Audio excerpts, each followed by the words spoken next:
November City Council meeting for the City of Georgia, and we are so glad to be here. I want to call this meeting to order. We have everyone here necessary to have a quorum.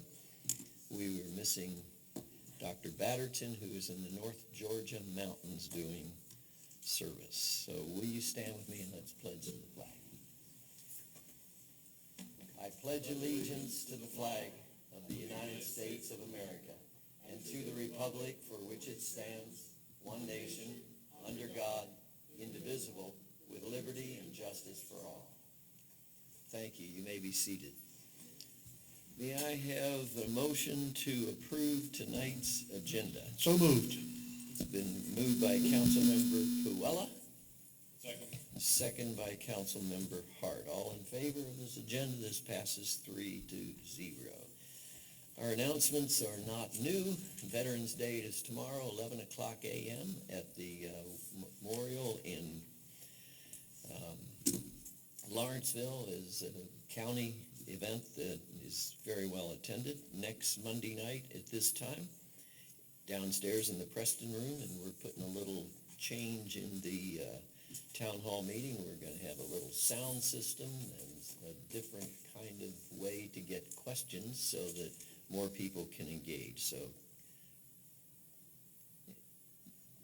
we're going to fill in a little questionnaire. So if you're too intimidated to raise your hand and say, I have a question, we're going to feed the questions via written so you don't have to be embarrassed. Then we have a DDA meeting on November the 19th at 6:30. Special called Planning Commission meeting on November 20th. Holiday Lights and Flight Fest, which is going to be a drone show in the park on November the 22nd. Thanksgiving Day, we will be closed around here. A Planning Zoning Board of Appeals hearing, a special call, December 3rd. Holiday Parade will be on December 6th. I want to thank all the veterans for serving. Every year, I always try to think of what other veteran do I know. Most people are just your friend, and until you find out they're a vet. And I always email them, thank them, call them, and it's so important. May I have a motion to approve the minutes for September 29th, which is a special call meeting? So moved. Second. Motion to approve by Councilmember Hart, second by Councilmember Puella. All in favor? 3 votes, it passes. Secondly, October 13th, we had a council meeting draft minutes. Is there a motion to approve? Motion to approve. Second. Motion by Councilmember Von Manen, second by Councilmember Puella. All in favor? Passes by 3 votes. Who's taking our minutes tonight? Is that okay? I am. I'm looking to my left and I don't see her here. Tonight we open with a public hearing. This is a zoning to change in conditions. This is application 2429. Let's see, where is the actual? This is a motion. Oh, the staff recommendation. Am I reading the first one? The 2429? Is that what I read into the minutes? Well, the change in conditions to a previous to allow a tire shop to go on Indian Trail. And this, where is my final recommendation? But when I read this, where do I see 2025 dash? Oh, is that it? 2025-01? Is that the one? The case is CIC 2025-01. Yes, okay, there it is. See it. Okay. I would love to have a slideshow for you, but it looks like they did not make it in here. So I'm just going to wing this a little bit. Subject property at 790 Indian Trail Lilburn Road, totaling 4.19 acres, is currently zoned CB, commercial business, and falls within the US 29 overlay district. The site is adjacent to medium-density residential, religious, and medical uses. The site was rezoned from RM residential multifamily to C1 commercial and annexed into the city of Lilburn in 1985, then rezoned C1 to C2 commercial for retail wholesale in 1986, both with conditions. In 1996, an attempt to rezone to C3 commercial for automotive services was denied, but a special use permit for auto service in C2 was approved with conditions restricting automotive uses to buildings B and C only. In 2023, an SUP was granted for a contractor's office with showroom in suites 106 and 109, imposing buffer and use restrictions, including maintenance of vegetated buffers and prohibitions on outdoor storage and displays.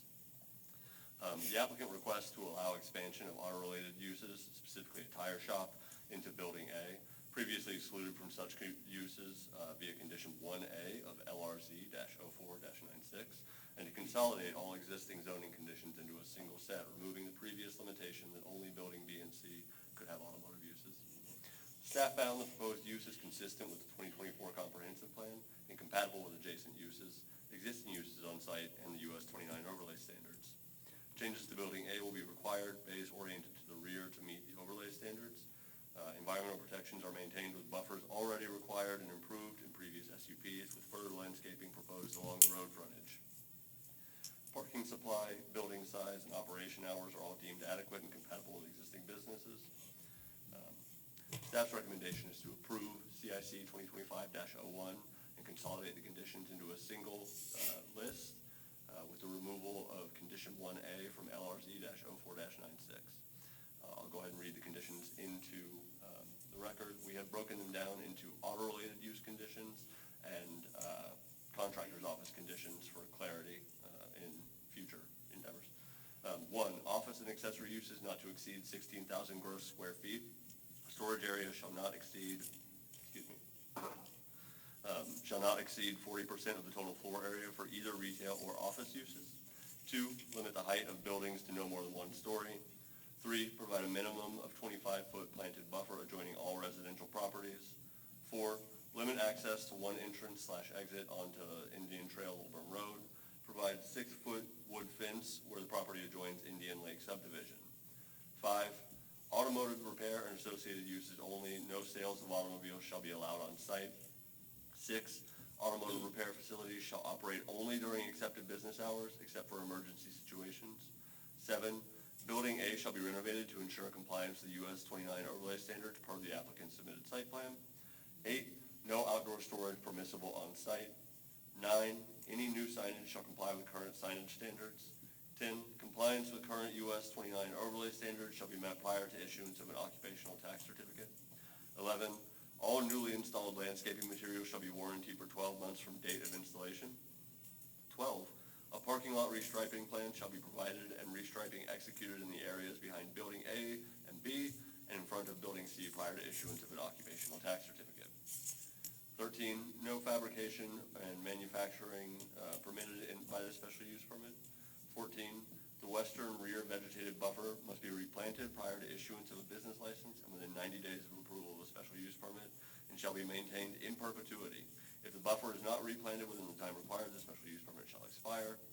15, the special use permit shall apply to suites 106 and 109 only and shall expire upon termination or lapse in the business license or a change in ownership.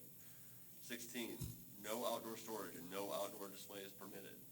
17, showroom shall be required to have a separate identifying sign indicating openness to the public. No assembly or material storage permitted within the showroom. 18, the conditions of the special use permit granted at DSL Associates via LRZ-04-96 shall remain in effect. SUP 2023-02 shall apply to the suites enumerated in the applicant's current letter of intent in Building C per the site plan zoning exhibit in LRZ-04-96 attached below. All 18 have been read into the minutes. Thank you. Staff received no public comment on this case, and all legal advertising requirements were met. I know that read kind of crazy because, again, we are combining 3 disparate zoning actions here. Right. So if you have any questions about what each condition pertains to, I'm happy to answer them. The applicant is in attendance. Thank you very much. Okay, thank you. Well done. This is a public hearing, so if you would like to speak against this SUP, I would invite you to bring your address, name and address up to the city manager, and then you'd be allowed to speak for 3 minutes.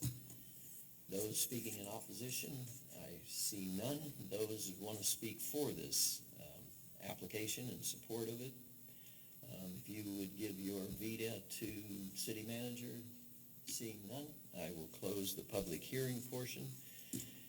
And I would look for a motion for CIC-2025-01, consolidating the conditions of LRZ-82-86, LRZ-04-98, and SUP-2023-02 into a single list. 9.6, I scribbled over it. LRZ-04-96. What is your motion? I would move to approve as outlined. Motion to approve by Councilmember Puella. Is there a second? Yeah, second. There's a second by Councilmember Hart. Any further comments from the council? Hearing none, all in favor? This passes 3 votes to 0. Second on our agenda is the item of, this is the playground, I can't find it. Okay, agenda item number 1, approval of contract 75-2025, a contract with Playground Creations Company for the enhancement of Lilburn City Park Playground in the amount not to exceed $322,517, further granting the city manager authority to sign the contract. Is there a motion? I'd like to make a motion that we not approve this as presented based on the fact that there's more development of the park, more Okay. conceptualizing of what will happen with the park. So I'd like to make a motion to not approve it as presented. There's a motion to deny by Councilmember Hart. Second. Is there a second by Councilmember Puella? Further comment from the council? Hearing none. All in favor of denying? This passes 3 votes to 0. Our final agenda item is Ordinance 2025-660, an ordinance to establish the retirement plan for the employees of the city of Lilburn in accordance with and subject to the terms and conditions set forth in the adoption agreement, any amendment to the adoption agreement, the GMEBS basic plan document, and the GMEBS trust agreement. Looking for your motion. Motion to approve. Motion to approve. Second. Motion to approve by Councilmember Funmanen, seconded by Councilmember Puella. This is approval of ordinance number 2025-660, establishing the defined benefits retirement plans for employees. Any further comments from the council? Hearing none, all in favor? This passes 3 votes to 0. We have completed our agenda for tonight. I adjourn this meeting. Thank you for your attendance.